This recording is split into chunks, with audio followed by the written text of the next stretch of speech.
할렐루야. 가을 기도에 오신 여러분들을 환영합니다.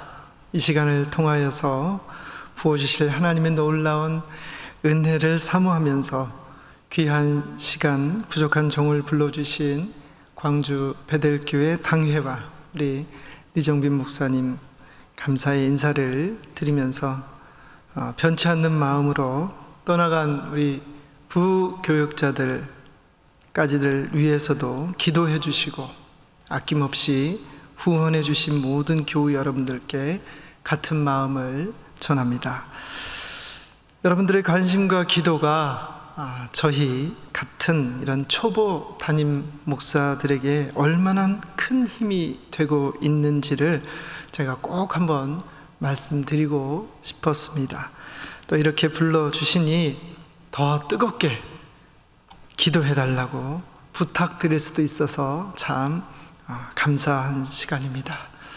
모쪼록 이번 기도회를 통하여서 원근 각처에서 뻗어나간 베델의 사역자들이 믿음으로 든든히 교회를 세워나가듯이 여러분들도 각자의 자리에서 더욱 큰 믿음으로 성장하시고 강건해지시기를 간절히 축원합니다. 저는 소개 주신 바대로 2017년에서부터 2019년 8월까지 광주 베델교회에서 잘 훈련받고 지금은 경기도 구리에 있는 아천동 교회를 섬기고 있습니다. 그런데 사실 담임 목사로 첫 부임한 교회는 아천동 교회가 아니라 경성교회입니다. 아천동이든 경성이든 그게 무슨 상관이야 하시겠지만 담임 목사 사역을 하게 된 지 얼마 되지 않았음에도 불구하고 목회지가 바뀌는 상황은 흔한 일은 아니기에 그동안에 있었던 일들을 잠시라도 전하는 게 순서일 것 같아서 제가 말씀을 꺼내 보았습니다. 첫 번째 부임한 교회인 경성교회는 설립된 지 30년이 지난 아주 유구한 역사가 있는 교회였고 성도 수도 180명 이상 되는 그런 중견 교회입니다.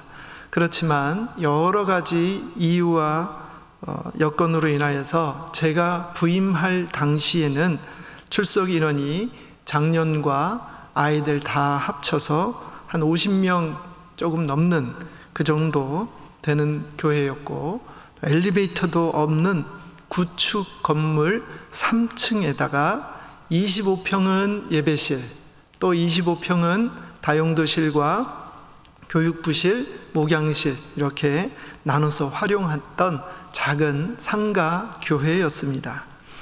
경성교회는 제가 이 광주 베델로 내려오기 전에 같은 노회에 속해져 있었던 교회였기 때문에 완전히 생소한 교회는 아니었습니다. 그래서 왠지 모를 자신감과 친근감을 가지게 되었습니다.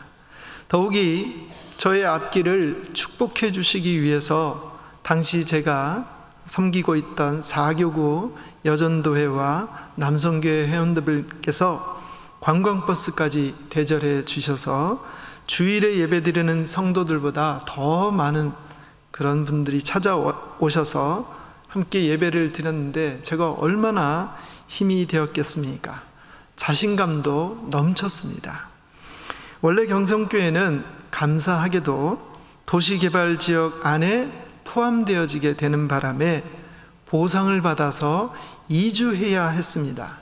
그런데 교회로서는 만족할 만한 보상금이 책정되지 않았고 그로 인해서 오랫동안 이 도시공사와 실랑이를 할 수밖에 없었습니다. 협상이 계속해서 성사되지 않자 경기도시공사는 특단의 조치로 보상금을 공탁한 후에 교회를 강제 철거해 버렸습니다. 어제까지만 하더라도 번듯하게 서 있던 교회가 하루아침에 흙먼지 투성이에 섞여서 무너져 내려 있는 모습을 보았으니 성도들이 얼마나 실망이 컸겠습니까?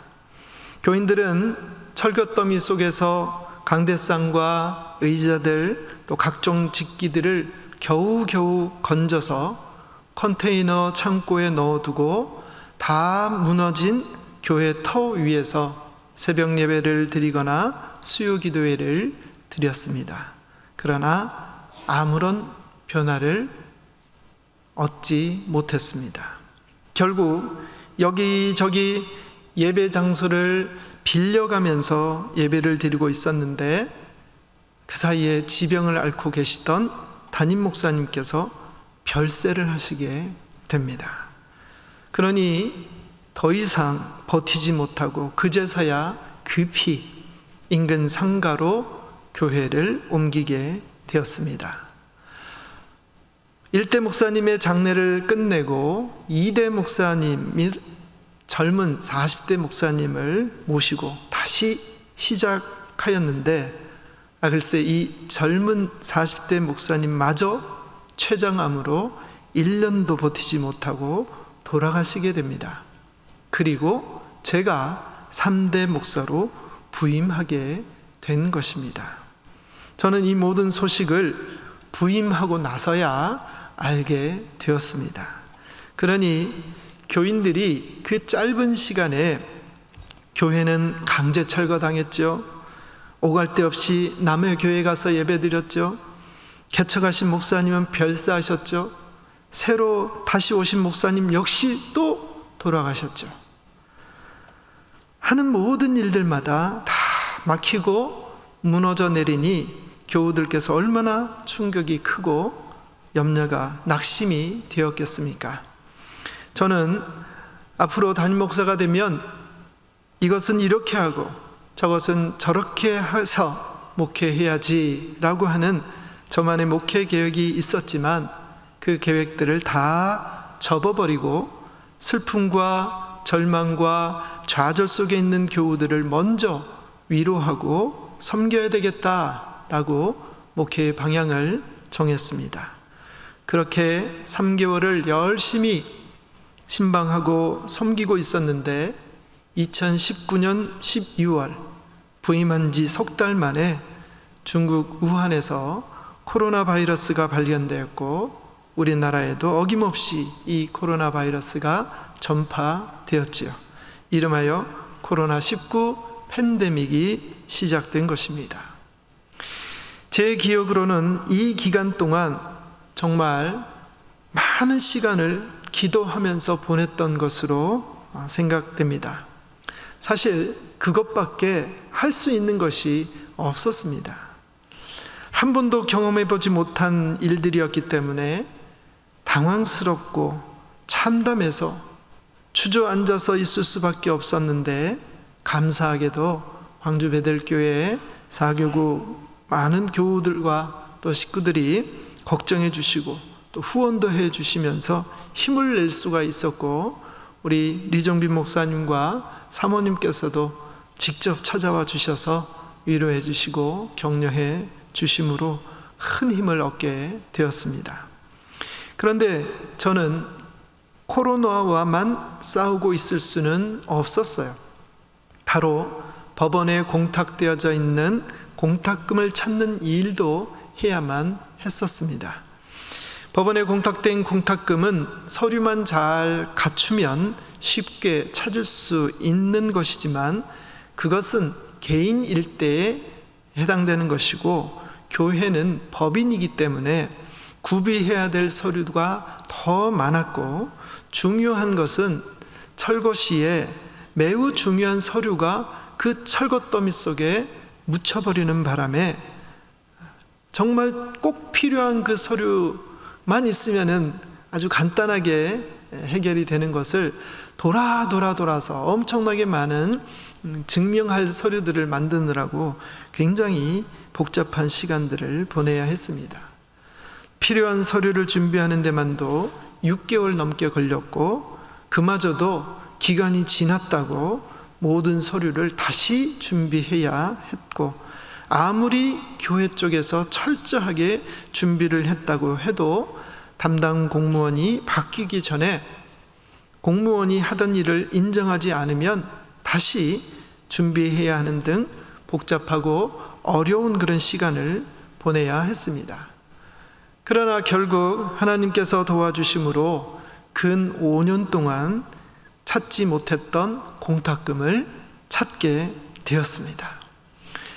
11개월 동안이나 밀린 임대료도 내지 못하던 교회가 갑자기 4억 원이 넘는 돈을 은행 잔고에 넣게 된 것이죠.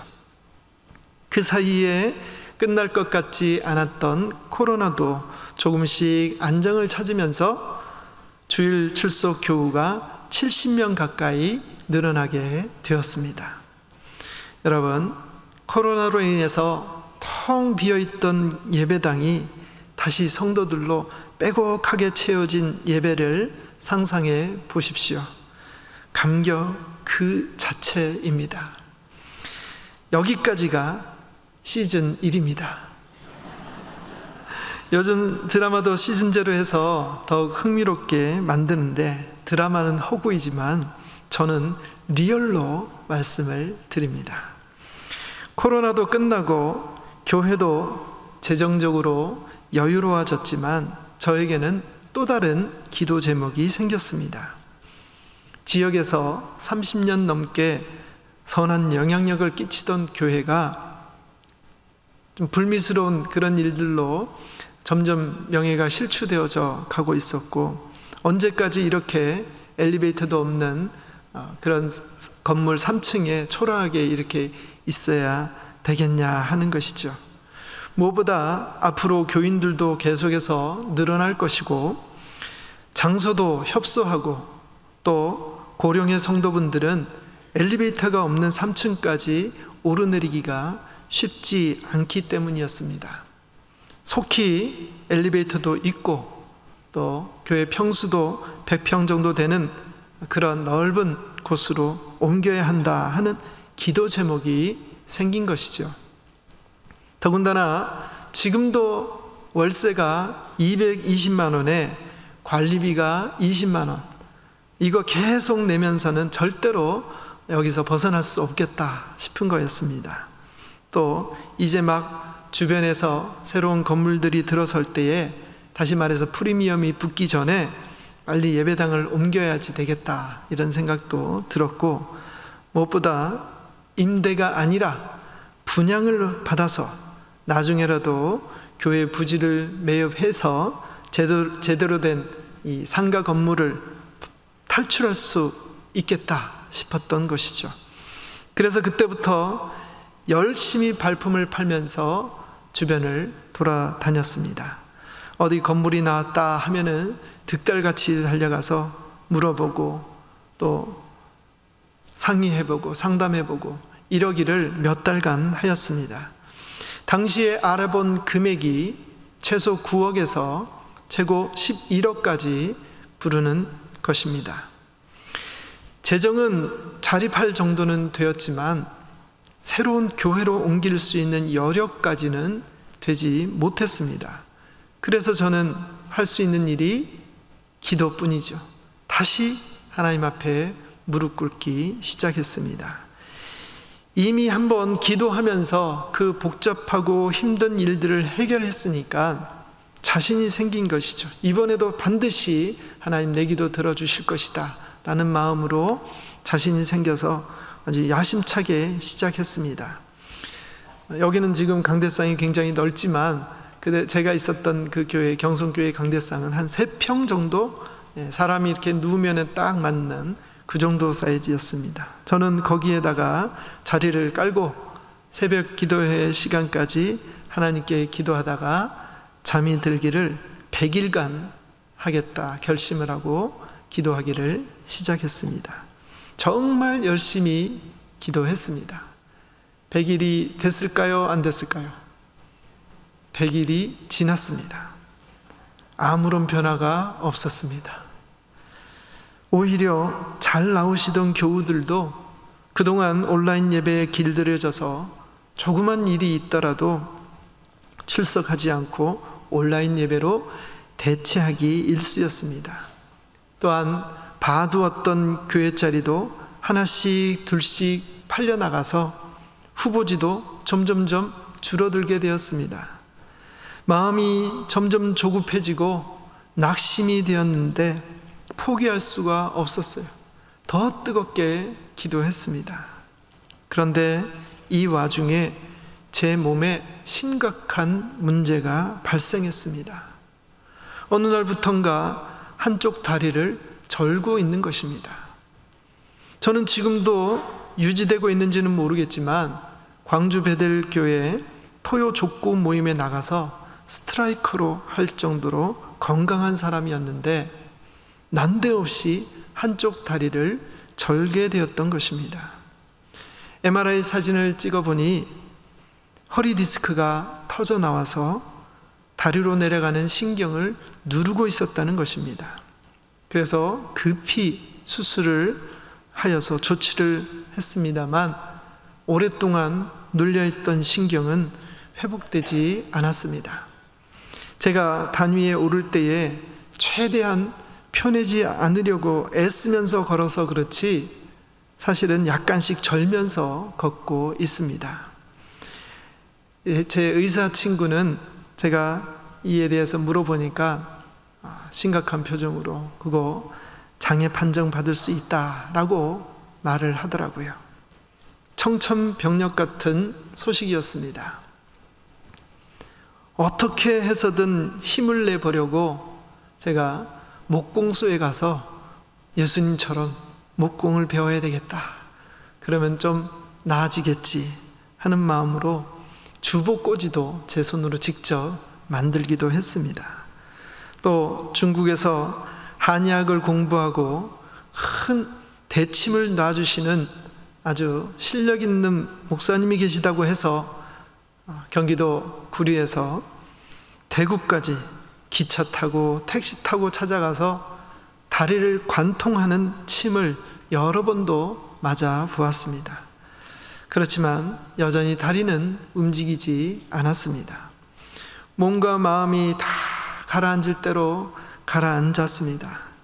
이러다가는 통장에 있는 재정마저 꽃감 빼먹듯 조금씩 빼먹다가 하나님 영광 가리지나 않을지 불안감이 엄습했습니다.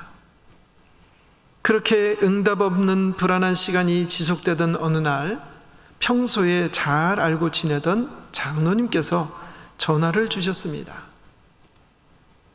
저를 청빙하고 싶으시다는 겁니다. 이건 또 무슨 일인가요? 하나님은 무엇을 하시려고 이렇게 하시는 것일까요? 당시에 제가 100일 기도 동안 사택에도 가지 않고 교회에서 밤을 새우며 기도한 것은 한 가지 뿐이었습니다. 하나님, 경성교회를 다시 일으켜 세워 주십시오. 그럼 어떻게 세워야 하겠습니까?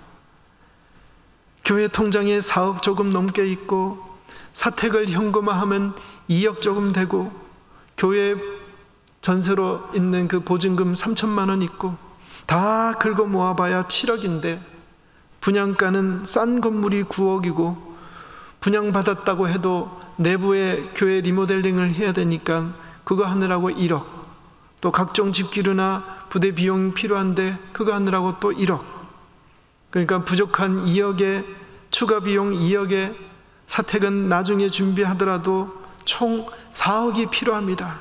주님, 이 문제를 해결해 주시옵소서. 이것을 해결하기 위한 지혜와 용기를 허락하여 주시고 예비된 사람을 보내주시옵소서.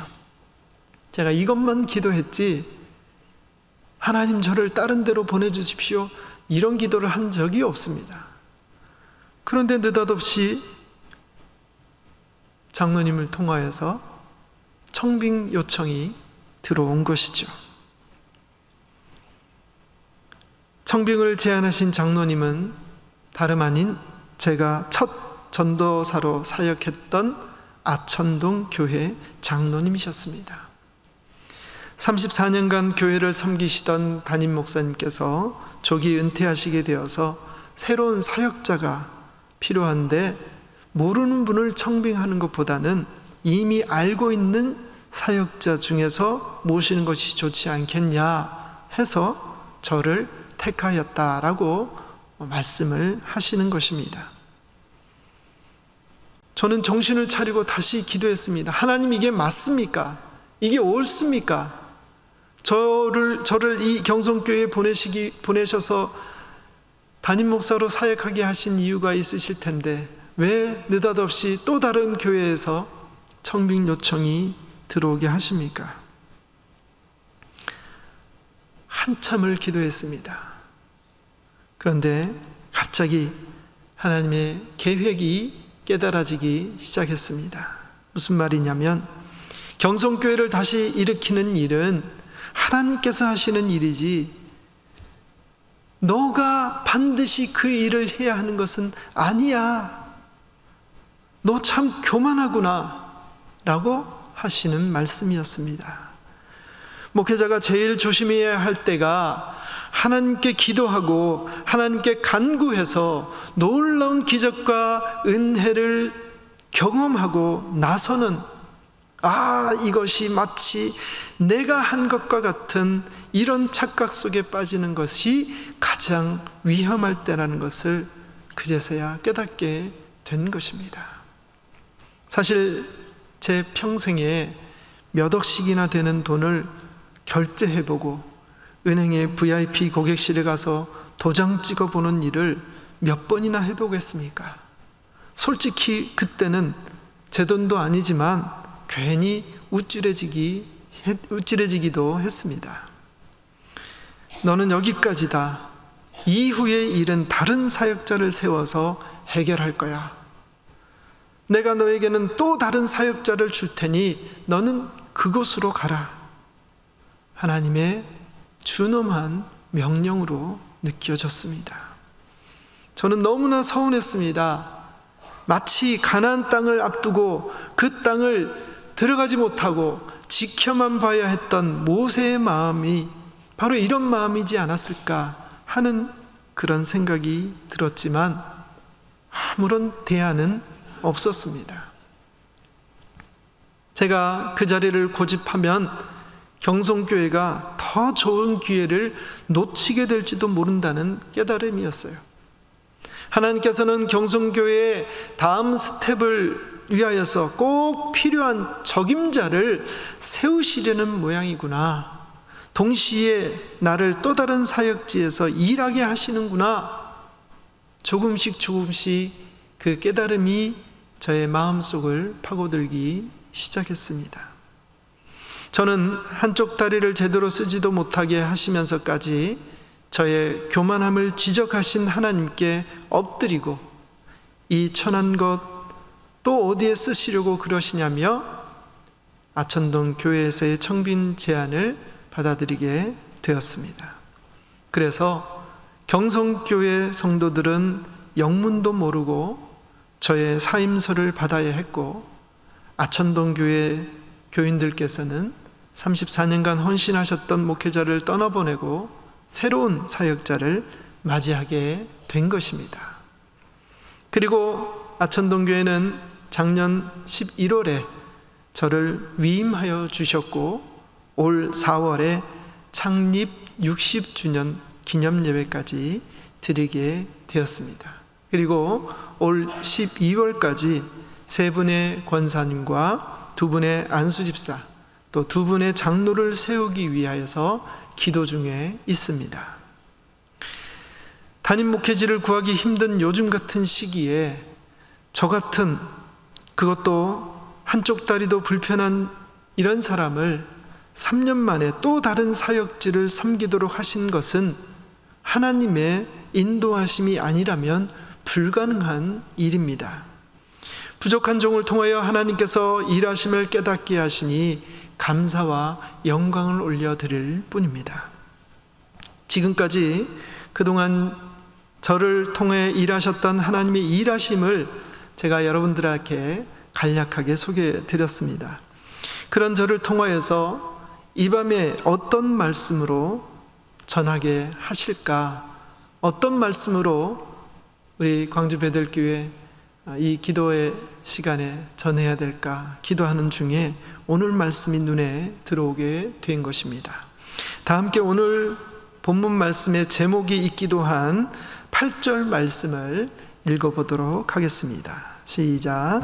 믿음으로 아브라함은 부르심을 받았을 때에 순종하여 장래의 유업으로 받을 땅에 나아갈새 갈 바를 알지 못하고 나아갔으며. 아멘. 여러분들 자세히 한번 읽어보시기 바랍니다. 좀 이상하다는 생각이 들지 않습니까?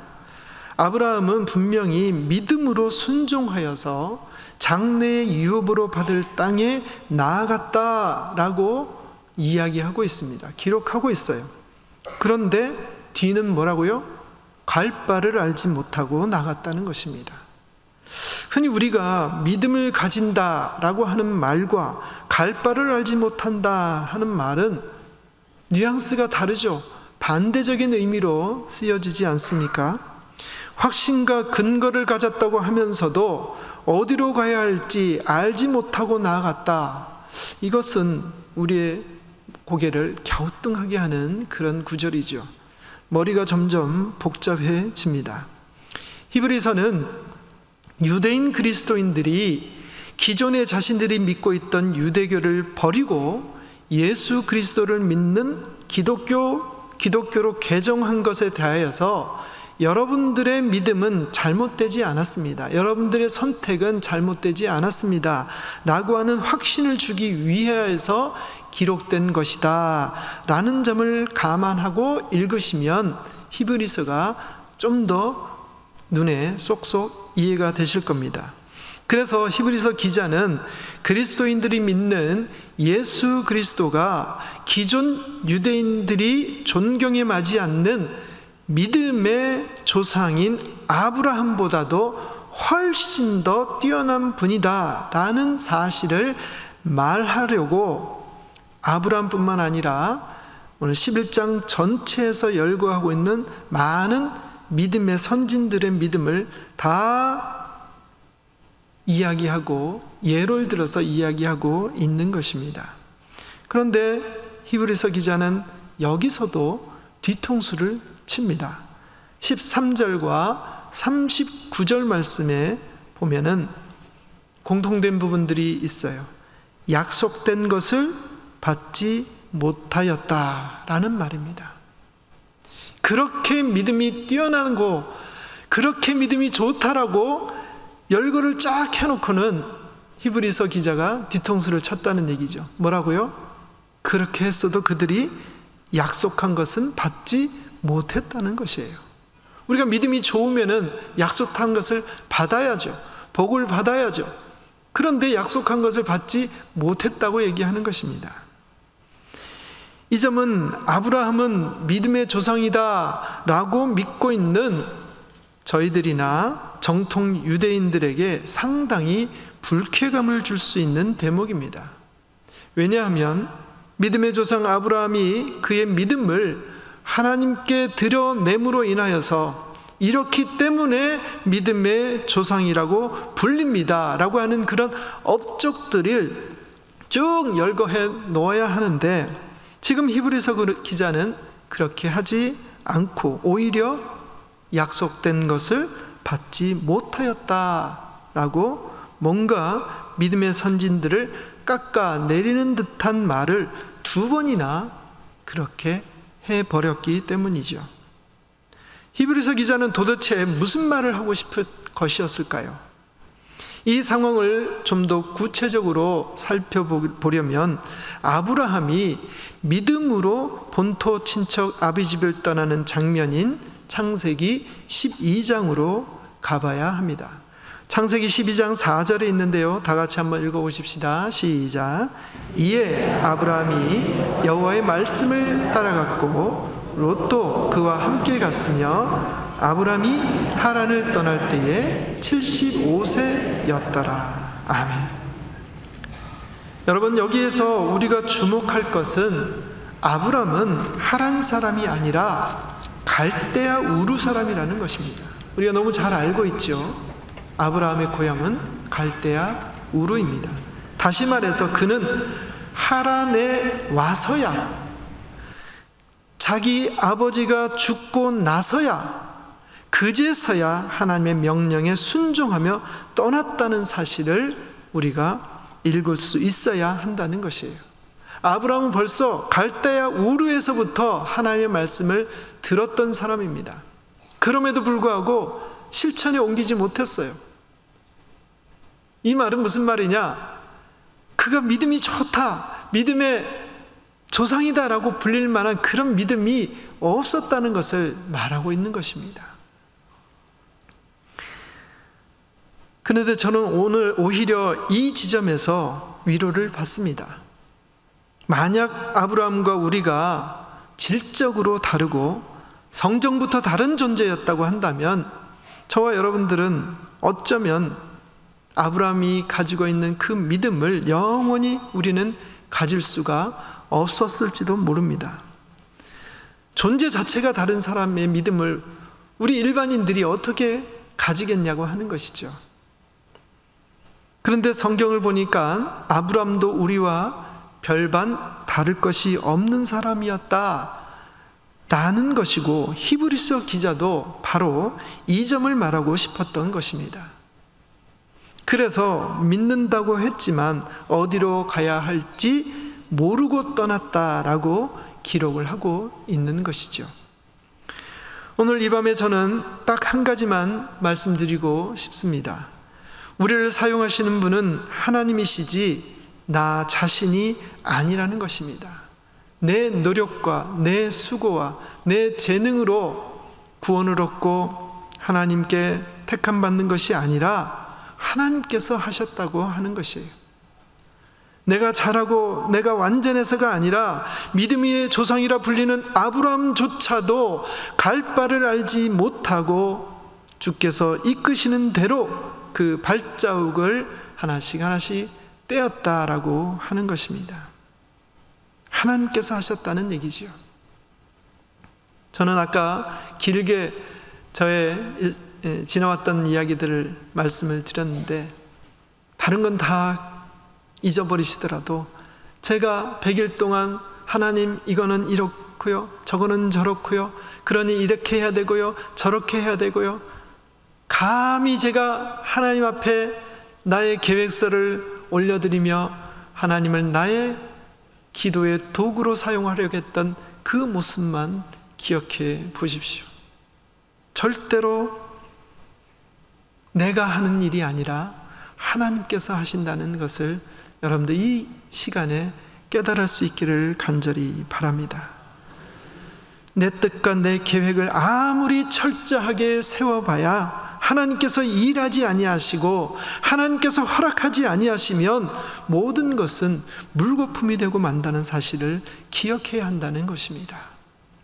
이 밤에 혹시라도 주님, 내가 이번에 이러이러한 사업을 하고 이러이러한 계획을 가지고 이렇게 준비하고 있는데 이렇게 하면 될까요? 하고 확인하고 검증받으려고 이 밤에 나오신 분들이 혹여라도 계신다고 한다면 주님, 기도의 제목을 바꾸십시오. 주님, 내 계획과 내 뜻이 아닌 하나님의 뜻과 하나님의 계획을 보게 하시고 그 뜻대로 순종하는 내가 되게 해 주십시오. 하나님의 뜻에 순종하면 내 책임이 아닙니다. 하나님 책임인 것이에요. 내 앞에서 행하시고 나보다 앞서 행하시는 그 하나님을 높여드리는 베델의 모든 기도자들이 되시기를 주님의 이름으로 축원합니다. 기도합니다. 살아계신 하나님, 역사하시는 하나님, 나의 계획대로가 아니라 하나님의 뜻대로 일하시는 하나님, 오늘 이 밤 저희는 내 생각, 내 계획 다 내려놓겠사오니 오직 주님만 말씀하시고 그 말씀에만 순종하게 하여 주시옵소서. 그리하여 우리 앞에 펼쳐진 수많은 일들의 결과가 내가 한 것이 아니라 주께서 하셨음을 고백하는 우리 모두가 되게 하여 주시옵소서. 그렇게 하여 주실 줄 믿사오며 예수님 이름으로 기도드리옵나이다. 아멘.